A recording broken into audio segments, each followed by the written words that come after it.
ఉన్నాయి. దాన్ని నేనేం చెప్పాలి ఇప్పుడు? అసలు ఆ సభ పైన మీ ఉద్దేశం ఏంది? అసలు భారీ సక్సెస్ అట అది. ఉప ఎన్నికలు కూడా వస్తాయంటారు.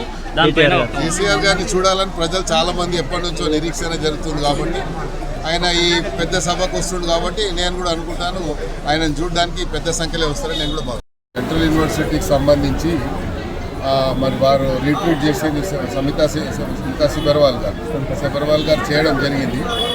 ఆమె అందుకే చెప్పింది క్లియర్గా ఏం చెప్పిందంటే నేను పంపించే రీట్వీట్ చేసింది అక్కడ ఉన్నటువంటి ప్రాక్టికల్గా వాస్తవంగా ఉన్నదాన్నే చేశానని చెప్పారు. కాకపోతే నోటీసు మాకే ఒక్కరు ఇచ్చారు కాబట్టి ఒక సీనియర్ ఐఏఎస్ ఆఫీసరు అదేవిధంగా చీఫ్ సెక్రటరీ గారిని మీరు చూశారు, మన సుప్రీంకోర్టు కూడా జైలుకు పోతారా అన్నారు. మరి శాంతకుమారి గారు సీనియర్ ఐఏఎస్ ఆఫీసర్, ఆమె టోటల్ క్యారియర్లో ఎక్కడ కూడా ఆమెకు చెడ్డ పేరు లేదు. కానీ మన సుప్రీంకోర్టు కామెంట్ వల్ల ఆమె ఎంతో హ్యూమిలేషన్కి గురైందని మనం అర్థం చేసుకోవచ్చు.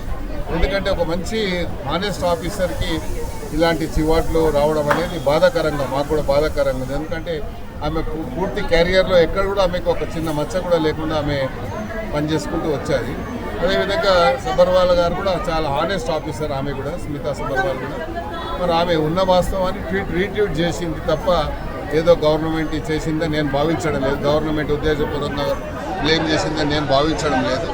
ఎందుకంటే గచ్చిబౌలి ఏదైతే ఇష్యూ ఉందో అక్కడ డీప్ ఫారెస్ట్ ఉంది అని చెప్పి రకరకాలుగా వచ్చింది కాబట్టి మరి దాని విషయంలో ప్రభుత్వం మళ్ళీ పునరాలోచన ఉంది అనేది మనం చూస్తూ ఉన్నాం.